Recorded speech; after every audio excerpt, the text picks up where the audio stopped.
the crypto punk, the 20-year-old is like becoming a mature person. Right. And many of them made fortunes. Yeah. So they've been selling their Bitcoin.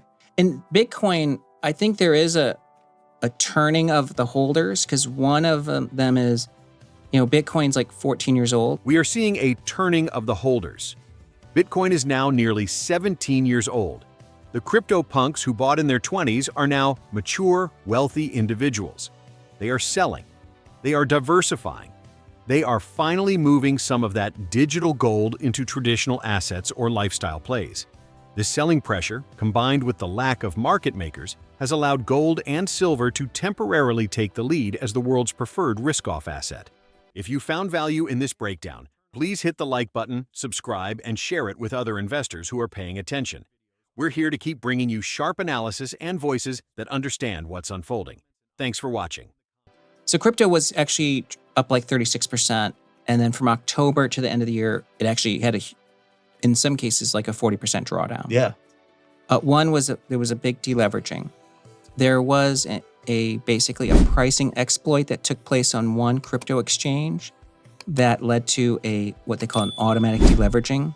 Then that cascaded across all the crypto exchange, and it was the biggest deleveraging event in the history of crypto, bigger than what happened with FTX after So FTX what happened? failed. The people with leverage got unwound and they were forced out of longs, and it kind of wrecked the trend. Correct, and it was a pricing error, but it liquidated over 2 million accounts globally. It wiped out, I think, a third of all market makers, which are important for they're the equivalent of central banks, and it crippled a lot of crypto exchanges. So their balance sheets took a huge hit. Coinbase is in a 50% drawdown. I think it's second 50% drawdown since coming public. And Coinbase is a big company. So if that stock looks like that, you can only imagine the privately held players in the ecosystem, what that must have meant to them. Yeah, so Coinbase, let's say, is a fortress balance sheet. Then imagine those who have like okay balance sheets. Okay. Has that run its course? In 2022, it took about 8 to 12 weeks before risk appetite could recover. So we're like kind of in that outside window. Well, Solana's hitting new lows today. So Bitcoin is down 6, ETH is down 7. It has not run its course. It might be accelerating to the downside. Yeah. But it's so weird with the juxtaposed to gold. Like it was supposed to be Digital gold. Yeah. Well, there's other things happening. So like in Bitcoin, I think there is a turning of the holders, because one of them is, Bitcoin's like 14 years old. So like the crypto punk, the 20-year-old is like becoming a mature person. Right. And many of them made fortunes. Yeah. So they've been selling their Bitcoin. Okay. And then, as you know, there's this quantum risk that is more Bitcoin specific, because quantum developments are accelerating. Yes. And about a third of Bitcoin wallets are not upgradable. So they're actually quantum vulnerable. So quantum operates more like an ASIC, like a brute force of a repetitive calculation. So it can break encryption. So Bitcoin's encryption is what can be broken.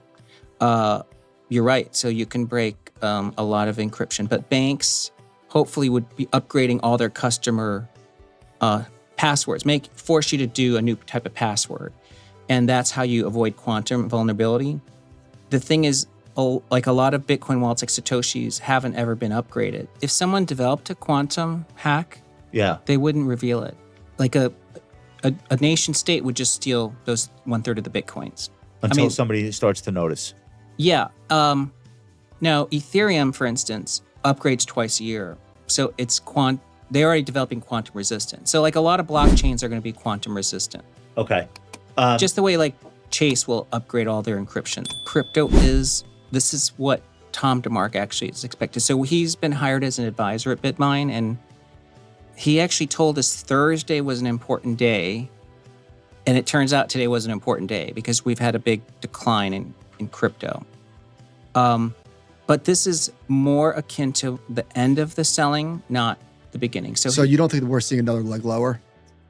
Well, for instance, Ethereum might go to 2,400, but it's a touch, and then that's the bottom. But that's going to coincide with precious metals peaking. Remember, precious metals has sucked all the risk appetite out of speculation out of crypto, right? A lot of it's come out of crypto into precious. There is a really big story around blockchains, which is Wall Street dismissed blockchain and crypto as like just experiments. But now financial institutions are rebuilding settlement layers using blockchains. That's what Standard Chartered said at Davos. The UBS CEO says that in a few years, there's a convergence between digital assets and traditional finance because blockchains offer finality and a lot more security. And Larry Fink says he thinks that the entire financial system is going to operate on one common blockchain. Perhaps the most controversial headwind Tom Lee highlights is the quantum risk. As quantum developments accelerate, Bitcoin faces a unique existential hurdle. Roughly a third of all Bitcoin wallets, including the famous Satoshi wallets, are non-upgradable. They are hard-coded with old encryption that is technically quantum vulnerable. That's really where stablecoins have been built.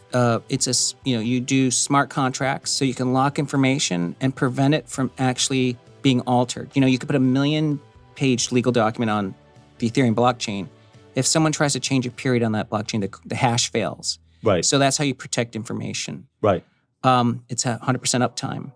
This is what Wall Street, as they think about the narrative around the future, is they're building their entire system on contracts like Ethereum. Stablecoins.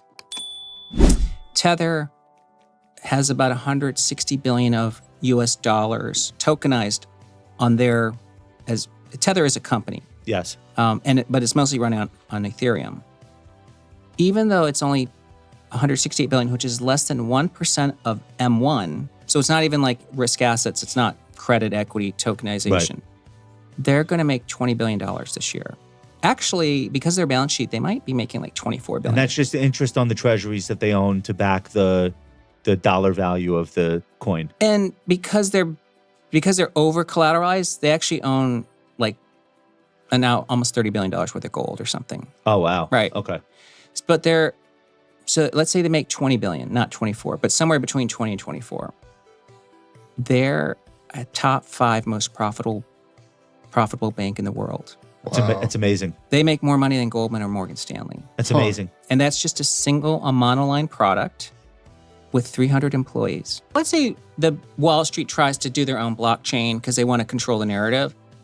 Then there's going to be a new JP Morgan that is like Tether that'll be built on the public chains because Tether is built on public chains and it's better than, JP Morgan has 300,000 employees. Tether has 300 and they make almost as much money as JP Morgan. So digital asset treasuries, really only 2 have been successful. Empirically, like since October, only 2 have actually been able to buy more crypto. MicroStrategy and Bitmine. Both have bought more than $2 billion. It's a scale business. Yes. It's not a cottage industry. There Correct. shouldn't be 50 of these. Yes. Okay. Now, Bitmine is still, because the Ethereum, which is what it holds, generates revenue.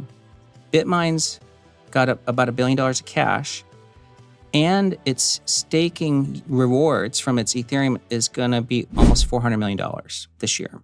Okay. And they're earning $40 million from their cash holdings. Okay. So it's a very profitable company. Is it trading at a discount to the underlying or not anymore? No, it's trading a slight premium. Okay. But just that, let's say you treat it as net income, it's like the 780th most profitable company in America today. The Treasury has a beta to the decline because the price of the underlying is falling. But when the price recovers, then you're unlocking the ability of the Treasury to raise more money quickly. Okay. And Bitmine has what we call moonshots, made an investment in Beast Industries, one of the largest shareholders in Beast now, which is... Do you like him personally? Did you guys get on well? Our corporate values are really aligned. Okay. Because, he's highly ethical. Okay. Kindness matters. He's a genius. He is the biggest... obviously. I know I'm not Yeah, saying there'll anything. never be another MrBeast in maybe ever, right? Someone with 1 billion followers. He was early and amazing at what he did. Yeah. Okay, so you're making investments like that are not directly correlated to the price of ETH, but you'll probably always trade alongside the price. But that is how you create on-ramps to Ethereum. Because, MrBeast's audience is He's the biggest single person for Gen Alpha, Gen Z, and a lot of millennials. Those are the next wave of financial consumers. Right. So, Beast Financial is going to obviously be a really successful endeavor. And what is he doing? Well, they'll disclose. Oh, they've I see. disclosed. Okay. They've disclosed Beast Financial, but Okay. I don't want to share their plans. If you found value in this breakdown, please hit the like button, subscribe, and share it with other investors who are paying attention.